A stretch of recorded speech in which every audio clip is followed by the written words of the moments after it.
Johnny and the Birds by Ian Munn, illustrated by Elizabeth Webb, or Marjorie Cooper. Johnny and the Catbird. Johnny sat on the old stone wall in the June sunshine. It was hot and still, and Johnny felt lazy. But then he spied a wild strawberry in the grass, and the wild strawberry made him think of strawberry shortcake, and that made him think of strawberry shortcake for supper. So he jumped off the stone wall and ran to the kitchen to get a berry pail, and he went up to the meadow behind the barn to pick wild strawberries. The berries were easy to find in the tall grass, for they caught the afternoon sun and were bright like little jewels. Johnny ate a few, and he was just starting to fill his pail when he heard a little noise like a kitten crying.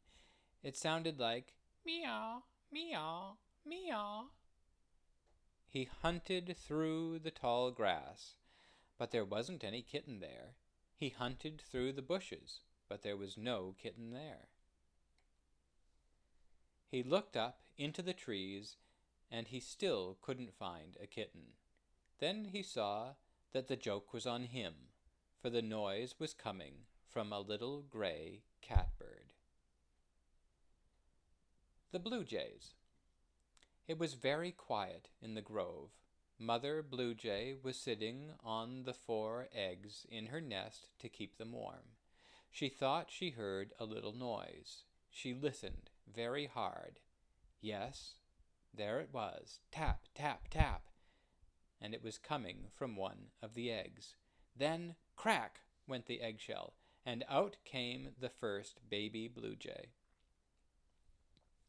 Father Blue Jay was sitting on a branch above the nest. He too heard the tapping, and he knew that soon he would be busy finding food for 4 hungry mouths.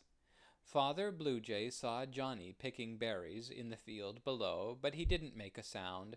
Nobody must know where the nest was, not even his friend Johnny, because if anyone came to see the nest, the old hawk might discover their babies, and the old hawk might carry their babies away.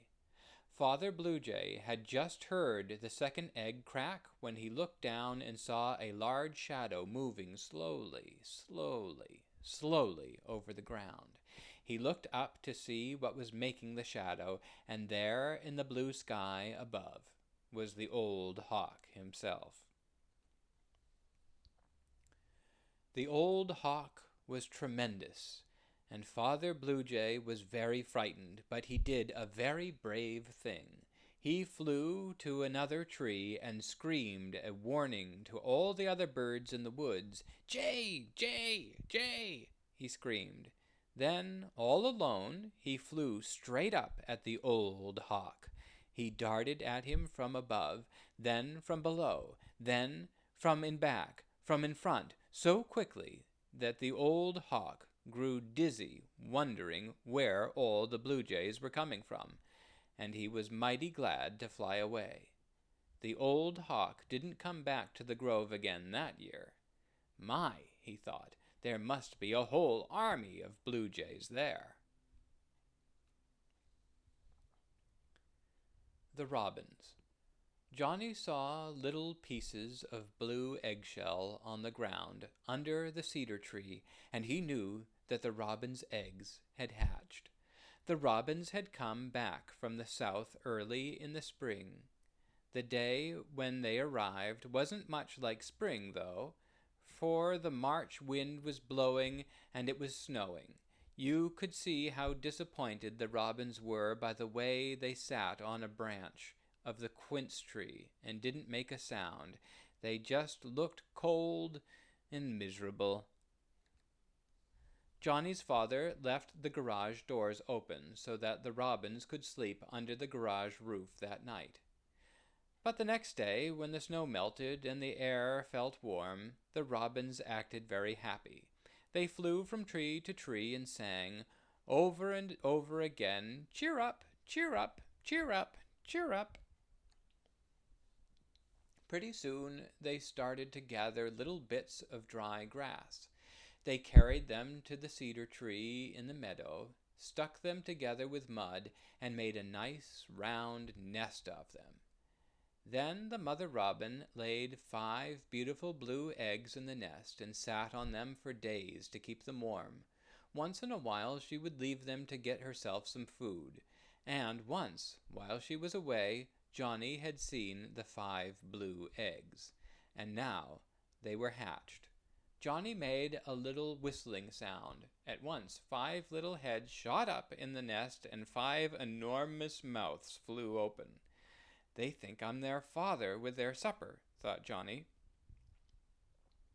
Then the mother robin arrived with her beak full of worms, and the father robin came home and discovered Johnny standing there. The father robin and the mother robin jumped up and down and scolded with all their might. Johnny could see they were frightened, so he went quietly back to his berry picking. The Chickadees. The chickadees didn't go south when winter came, as the robins did. Instead, they stayed in their favorite field where the white birch trees grew, and the tall juniper trees sheltered them from the cold north wind. When they were hungry, they would push the snow off the red sumac seeds and eat them. They could find seeds on the tall meadow grasses that stuck up out of the snow, and they could eat the little juniper berries high up in the juniper trees. When night came, they would huddle in the hollow of the biggest birch tree. But one day it snowed all day, and the north wind blew the snow into big drifts. Pretty soon the tall meadow grass was all covered up. Then the sumac seeds were lost in the snow. Then the juniper berries were hidden, and there was nothing left for the little chickadees to eat. Later, Johnny's father was putting on his high boots to go up to the barn. He opened the door, and a cloud of snow and 2 little chickadees blew into the room. "Oh, the poor little things," said Johnny's mother. "They must be starved." She opened the inside door to the woodshed and shooed the birds out into it. Then Johnny and his father shoveled a path to the outside door to the woodshed and opened it wide, and 8 more little chickadees flew into its shelter from the storm. Johnny's father hung a piece of suet from the beam, and Johnny sprinkled seeds over the logs of wood. The birds picked at the food until they couldn't hold any more. 10 little chickadees lived in the woodshed until the snow melted. They followed Johnny around the farm, perched on his shoulder, and ate food from his hand without any fear. And the first sound he heard every morning at his bedroom window was their friendly chickadee-dee-dee-dee.